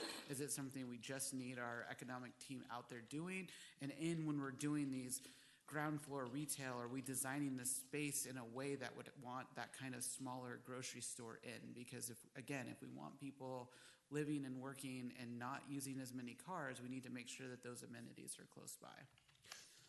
Yeah, I totally agree, and I think that's something we can continue to look at. And the ground floor active use is a really good example of where that would be considered a retail use and would be allowed in any of those areas. What we want to make sure is that we develop our design standards and guidelines, that we're not prohibiting what might be a medium-sized footprint retail store. We don't require that it needs to be small tenant spaces, 5 to a block, because that might inhibit the development of a medium-sized grocery store, maybe something a little bit bigger than a bodega. But what we want to make sure is we don't get in the way of that and prohibit it. I think it's a really great point. Councilor Fagan? I would concur with Councilor Beatty on the auto use. I mean, we're putting in a brand new gas station just down the street on Canyon, right? I mean, Fred Meyer's got this monster thing going in. I don't think we have to worry about having to drive that. I mean, we're like, we can walk there for groceries. Well, you should be able to stop there for gas. I like the idea of trying to restrict that because there's not that much space in this area that we're looking at. At the beginning, you talked about, where is downtown and what are the boundaries? You guys drew really tight boundaries on this area to be very intentional about how it was going to develop in the future. And I think it's perfectly acceptable to say, in this small area, we're going to be really critical of what goes in there. And then on the point Councilor Beatty made on the grocery stores, I think if you add that is an allowed use, that brings it up into the forefront of people's minds. And then I think we're more likely to see some of that, because once you start going up with people, you're going to want a way to get food, or at least milk and eggs down below, so that you don't have to get in your car to go get the small items that you need to run your household. So great points. On the zoning districts, I like how they're coming together. I do think they work. And I think they blend well together. The one thing that one of the things that they do that I think we have to be, I don't know how we do it in code, is that stair stepping from the single family house up to the 10-story building. Boundaries have edges. There are rules to try and prevent that, but it's hard when you have residents that have lived in a 2-story maybe single family home, or even a duplex or something, and all of a sudden next door there's a 4-story or 5-story building, and they feel like they've lost privacy. I think it's our responsibility to make sure we're careful about that. I think we're trying to be careful about it. As we get closer to the details of how the code's going to implement, I want to make sure we're cognizant of that and that we keep that at the forefront, so that we prevent some of those unfortunate events where people are just upset because they feel they've lost privacy in a place they've lived for a long time. So the active street frontage is a good question. I would be fine if we had one zone. Because right now, the market for restaurants in this area is great. And in the area you've got tagged in orange, I think we're doing a really good job of investing in and promoting that area for restaurants. But I also know that if you own that building, or you're redeveloping a building on that site, you might think, I want to put some people in it. And maybe one of the cool ways to do it is some of like the work use space that we've seen. For that to not be allowed, I think then we limit what choices people have when they develop. So I like the idea. I like the way you laid it out, because it works with what we have now. But I would not be opposed to just having one zone that included, the active main floor for a variety of uses, because the key is we need to have, it needs to be active. I don't want to limit it to the point where we do end up with vacancies, because once that's started, it kind of snowballs the opposite direction. Right, right. The biggest thing that, well, there are two, I guess there's not a biggest. This points to the fact that the parking strategy is so important. The fact that we're intentionally developing in high density around transit, I think, is awesome. But most of us that come into downtown Beaverton live where we need to drive here, or when it's not raining, because I'm not that much of a bike here. But people are going to have cars. We're going to have cars. We've got to have a place for them, and that's why blending this with that parking strategy is so important. And I think, as I know is happening, it's getting put together. But I think it's important to point that out. I guess the last thing, well, two more things. On the displacement, I understand with housing you go to affordable. What strategies do we have for displacement of businesses, where you have kind of the long-term businesses that all of a sudden can't afford to be in downtown? I don't know really of what types of tools are out there, so if you could, not tonight, but as we go forward, come up with some examples of what other communities have done to ensure that some of the long-term mom and pop type stores, if they are going to get displaced, we have a strategy to make sure we can keep them somehow. And then finally, I guess I have to say that I think probably about 4 years ago, I thought, what the heck is CDD doing outreach for? We have people that can do that. You guys have done an awesome job of getting out there and finding out what the community wants. When you can read a document like this and look at the plans and have had the kind of feedback that you've had, and walking around the events and seeing what people are saying and what they're writing, you're doing a great job of really capturing what the community wants. And so good job. And I'm looking forward to this going to the nerdy part that becomes Planning Commission code. Thank you. Councilor Sansucci. And on that point, congratulations on both your endurance and your maintenance of poise during that endurance. This has been a long and challenging project with a lot of moving parts, and here you are still smiling. Thankful. That's great. First of all, I just want to remind everybody that there's a good chance that 20 years from now, more than half of the vehicles on the street will be electric and not gasoline powered. So that has to be a factor in our consideration of regulation relating to gasoline-oriented automobile service. Secondly, that could also mean that 20 years from now, I won't be driving to the store to get groceries. I will be taking the autonomous circulator that runs on electricity as well. So, you know. Yeah, exactly. Another small, quick comment is you might want to see if you can, with the help of our neighbors, arrange a tour for the Planning Commission of the Nike campus. There is a 10-story building going up there. I see it from my neighborhood. I live across the street from it. So we can see what it looks like here in this community. And guess what? It looks awesome. So I agree with Councilor Beatty. The first one may shock people. The third one will be celebrated. And the fifth one will be like, yeah, we got 5 now. So to that end, height. Why a 120-foot height limit in the central core? Why a height limit? So one of the things we did is looked at what are the existing regulations, and 120 feet is what is in place right now.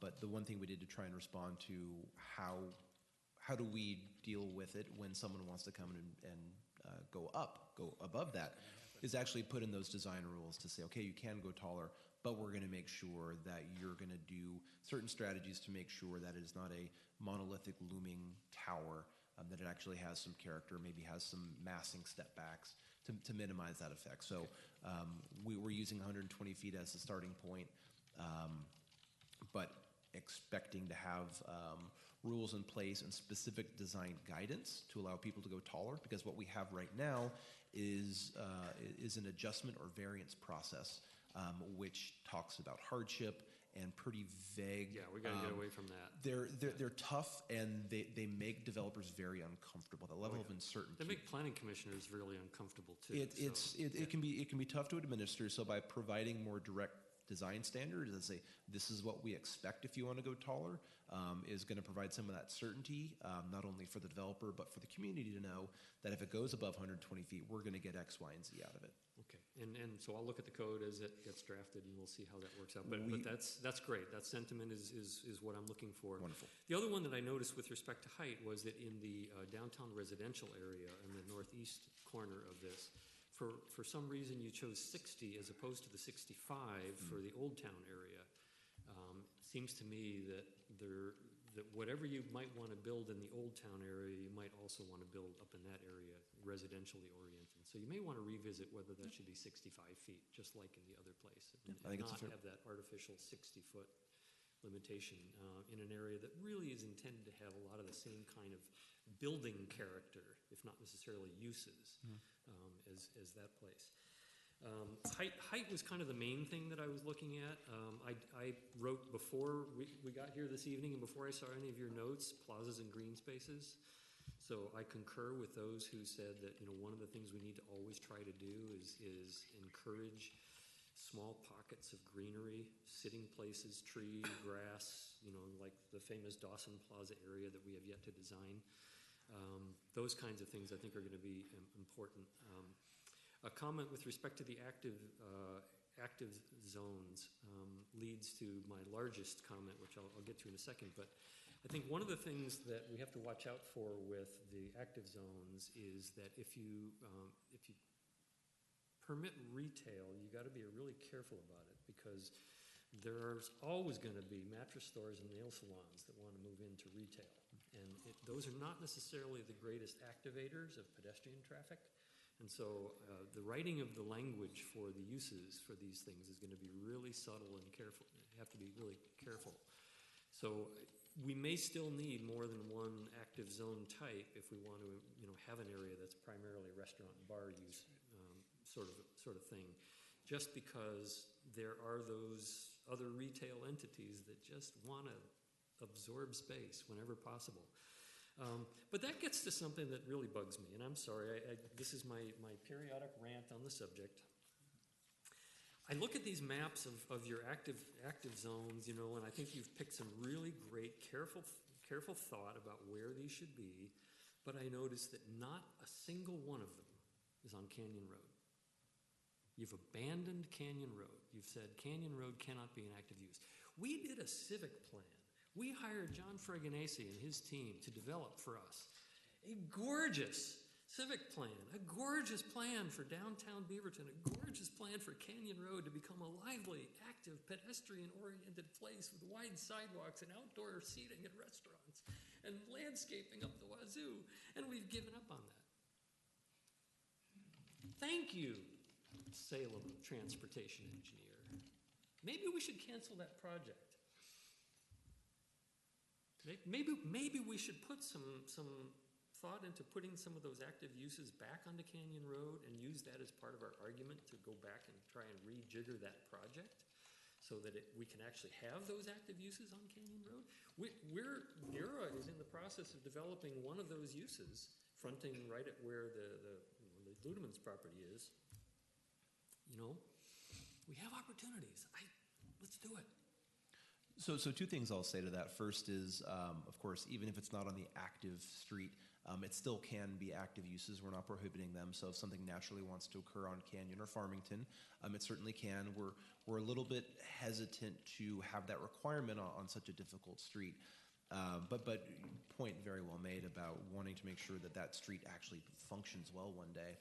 The other thing we're considering is, and we didn't really talk about setbacks tonight because don't have it fully fleshed out yet, but we are exploring the idea of having setbacks not necessarily be done by zone, but by street type. So the example I like to use is stretches of Milliken and Canyon are in the same zone, the BC zone, but they're a very different experience and might warrant different setbacks. Whereas Milliken is relatively low volume, relatively low speed, zero lot line development is appropriate. It's a comfortable place to walk. Canyon is a different story. maybe it's appropriate for us to have 5-foot, 7-foot setbacks so we can accommodate wider sidewalks, more space to make those active uses a little bit more successful. Or have overhanging setbacks. Or yes, you could have ground floor and arcades or certain other style buildings. So I wouldn't say we're giving up on Canyon, but we definitely acknowledge the challenge of it. We're trying to maybe attack it from a couple of different ways that we're still kind of working on. Well, I just think that it sort of reduces the strength of our argument that we believe Canyon Road is going to be a people place if we don't treat it the same way as we're treating other people places in this downtown core. And if one of our arguments against powers that be that we may yet still choose to argue against is we really want pedestrian activity on that street, let's show that. So, end of rant. Thank you. Councilor Arnold. There's been a lot said. I do agree with limiting the auto uses in the downtown corridor. I think for your point about where we're heading with cars and to your point about not needing that there, I agree. As far as Canyon, I know that's so hard because where we are within the city, we're in that place where, yes, we want to make it much more pedestrian oriented, but unfortunately it's a major connector road into Hillsborough and still used for for transportation and all that type of freight, that type of stuff. So I don't know how we could close it off right off of 217 and make it real pedestrian and then have it be open on the other side of Beaverton, turning back into what it is. Freganesi showed us exactly how to do it. Okay. Well, that would be great if we really could. In the meantime, we still have a road to take care of, and we're trying to get money to do stuff on it. As the one question I did have, though, is you were talking about heights when you were talking about the Cedar Hills area and the limit of 2 stories and then 5 stories of wood. Have you heard anything?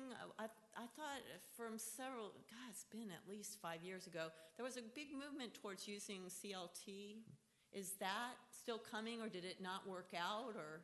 So it's coming. There are a couple examples in Portland that we're starting to see. I don't believe we have had any applications for that design in Beaverton yet. I think there's still a lot to learn about it. So it's coming. But for the time being, we see not only because of the construction type, but because of the general market and how much floor area the market we think can accommodate in Beaverton, that 75-foot limit, independent of construction type, still was something that kind of got the stamp of approval by our economic consultants. It felt like the right area that could still be built, even with CLT mass timber, which, like I said, is coming, but not in Beaverton quite yet. Not yet. Is it because of cost, or it's just still the technology I is not think really it's trusted? honestly, I think it's familiarity. There's still a lot of discomfort. I won't say that our CDD group is this way, but I know there's a lot of towns that are just a little bit wary of it in general. I don't know if we've I don't know if we've encountered many proposals yet. Anna, maybe you have a little more knowledge than I do. Anna Slatinsky, Planning Division Manager. I just wanted to jump in and say that I know that our building official and some other folks in the building division have recently gone to a workshop so they understand how to review applications for CLT buildings. Our public safety center includes some CLT construction, and I believe through my eyeball observation, although I have not confirmed it by asking the technical experts, that the office building next to Fred Meyer Fuel has used CLT construction. So it is certainly an emerging technology that does provide some interesting flexibility in terms of construction type. That said, and I think that it certainly has some benefits, I don't know whether it will significantly change the economics with regard to building scale. So that is kind of an open question. But I do expect to see probably more CLT development in Beaverton as well as across the region. Okay, but it's not something that, with what we've got now, that we need to consider as far as... My understanding is that the economics are not dramatically different. Okay. But to a certain extent, with new technologies, time will tell. Okay, thank you. Please. Sorry. One last point that I had thought about when you were talking was the activating people in their front yard to talk to each other. As a millennial, I just find that funny because we don't talk to anyone and we don't go to people's houses. But I do think two of my favorite cities to go to are DC and in Brooklyn, because they have that like walk-up stoop brownstone. We have it going on over here. One of the things I want to be, and I don't know if it needs to be in the code, but when you allow people to have front patios, it becomes a collection of junk. And that becomes really unsightly and makes people feel really unsafe when you're walking by tons of that stuff. So I really do love the walk-up look. I really love do the activation, but we need to, I was just running by the La Scala the other day, and they have some patios on the bottom floor, and it was full of passive-aggressive notes, like, don't let your dog stop here, don't trim my trees. I'm like, how many people are walking by and trimming these people's trees? But I just, when you allow people to, like, create that outdoor space on the front, it comes with a huge price. So I just want to think about that while we're doing the code of like stoop, yes, collection, junk center, no. So, and we don't visit people. So I don't know, as millennials are the primary market, do we need to have it? So. Thank you. Any other last minute thoughts? Okay. Thank you very much. Thank you very much. Good stuff. Especially if it's 130 feet. Okay, it's time for council new business and items. Councilor Santucci. Fagan, sorry. Okay, so like I said at the end of our roundtable, I was going to bring this forward, and it's changed a little bit. And I wrote it down because it's important. So I wanted to take a moment to publicly start a conversation that I mentioned at the end of our last meeting. I really appreciated the dialogue that's happened at the dais over the past year. We've all been wrestling with some very important questions that are rooted in the fundamental and biggest question of all is how can we best serve Beaverton? My issue with the charter has developed slowly, but has been brought into focus with our discussion of diverse participation, the mayor's salary, and testimony and comments about councilor salary. As I mentioned at our last meeting, I was originally thinking we were going to go forward with a charter committee with a focus on the role of mayor and council. After listening to each of you as we talked, and meeting with the city attorney, it seemed a more comprehensive approach would be better and more timely. The time has come to expand the conversation and ask, should we look at our form of government? People may not realize it, but for Oregon, for the Pacific Northwest, and really nationally, Beaverton has a unique form of government. Early in the 1900s, there was a recognition that cities needed professional city management. People started earning degrees in city management and worked their way up in organizations, gaining important skills and learnings, so they were ready to step forward and lead organizations. Today, most cities the size of Beaverton are managed by mayors and city councilors who appoint a professional city manager to run the day-to-day functions of city departments. This approach is strongly recommended by the League of Oregon Cities and the National Civic League. From where I sit, and as I think about some of what we've discussed this year, the fact is the mayor's job, acting as Beaverton's ceremonial leader and city manager, is huge. And I think, are we asking too much from this one position? Or when I think about my kids who are in their late 20s and have seen only 2 people serve as our mayor, is there something fundamentally in our existing structure that is creating barriers?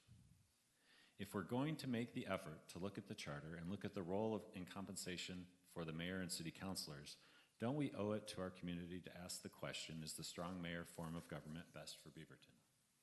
If we truly want to be the best of Oregon, we need a form of government that is recommended as a best practice. At the end of the day, does it make sense for our city government that has 600 plus employees, operates a $360 million annual budget, and has the responsibility to oversee complex public services from our police department, court system, transportation system, water quality, city planning, and more, to only require a person to live in our city boundaries for 6 months, win an election, and you can be responsible for leading the day-to-day operations? I think looking at templates from the League of Oregon Cities and the National Civic League would help guide us to a new, updated, current charter for the community to review and vote on.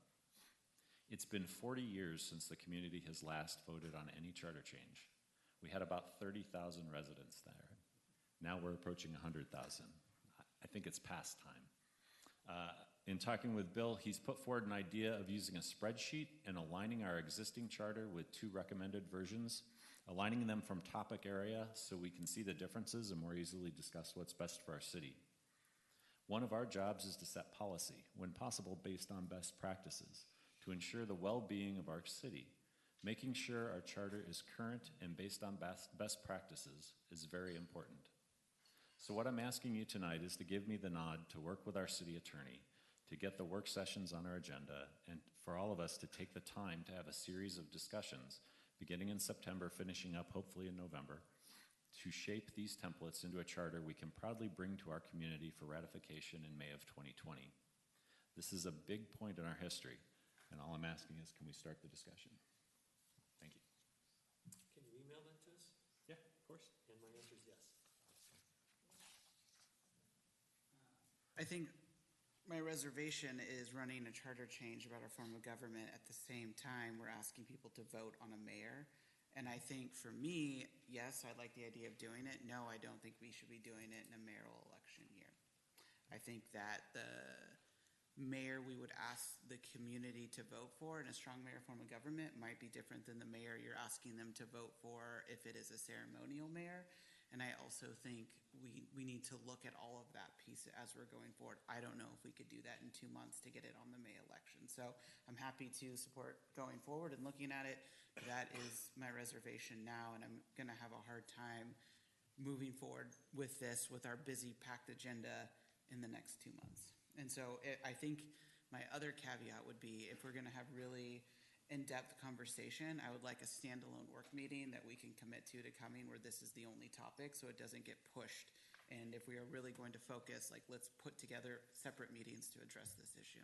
So to address that, because I was thinking about that, is that taking the approach that Bill talked about, which was putting individual items in a charter and aligning them, it makes it so that we can bracket the discussions, and by spacing them out, by maybe having 2 and then a break of 2 or 3 weeks and then 2, I think we'll find we get through most of the non-controversial stuff really fast, and then we'll want to spend some focused time on some of the bigger issues of form and function.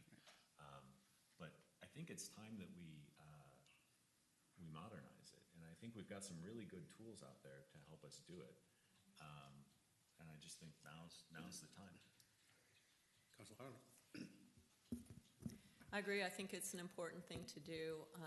I think that the form of government we have now, from my understanding, the history was a reaction from when we were a very, very different city of about 35,000 people and a group that was not very happy with what was going on at the time and put stuff out that ended up changing our form of government back then. And I think we're way past the time where that's a valid way of doing business, running our city, and I think there's huge risks with the way we're set up now. So I'd be really interested in seeing that.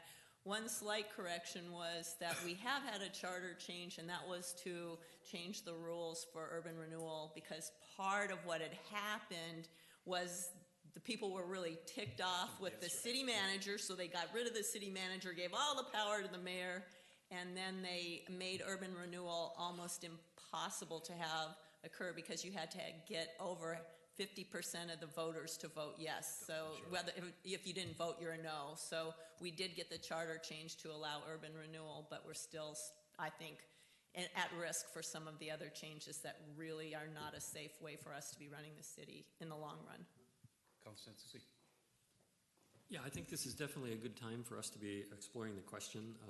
I don't want to presume that the answer is going to be to change to a council manager form of government. I think that there are more than a few examples of strong mayor forms of government around the country that work very successfully.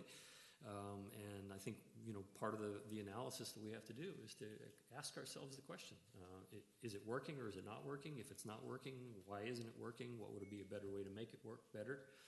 Those are the kinds of things that I'm really eager to explore, and I think that the process that you've talked about starting is going to help us do that. So let's dive in and see what happens. Councilor Fagan, last word. So then what will happen next is Bill will send out both of those documents to everyone at the same time so that everybody gets them. Yeah, I can do that as early as tomorrow in terms of the 2 reference documents that were mentioned. The League of Oregon Cities has a model charter, and the national organization has something that actually I found it because the League of Oregon Cities cites to it in their model charter. And it does a good job of it going into detail on each section area. So I think that will be really good.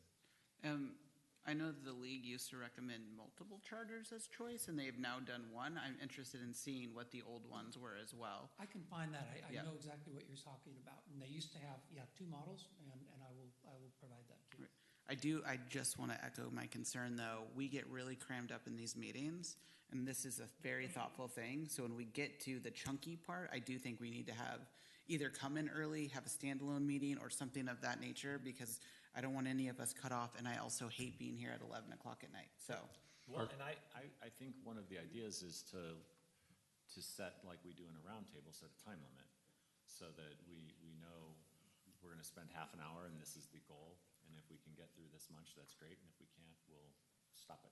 Stop at a time. One of us pontificating, so a half an hour. Go ahead, Laura. I echo what Lacey said about the timing of the review.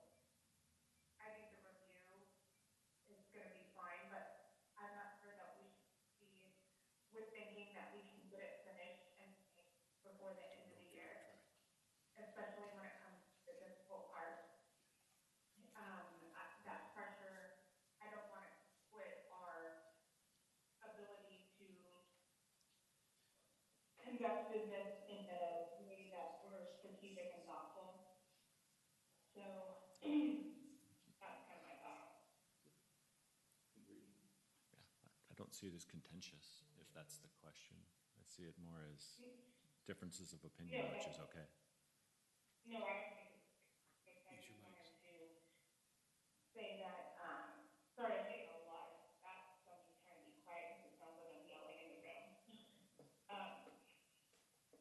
That if we start this process, I'm not sure that we should think or be disappointed if we don't finish it in a timely manner, because I don't want to rush through and couple things just to get it done before the election starts. Or the campaign, the election for campaign. Thank you. Thanks, Laura. Anything else? Okay. All right. Bill, I think you got the message? Yeah, yes, I will have I'll work with the city recorder to set up the first work session, and I'll have a spreadsheet out at least before that first work session, so you have a chance to see it before you walk into council chambers. Okay. Anything else? Then we're adjourned.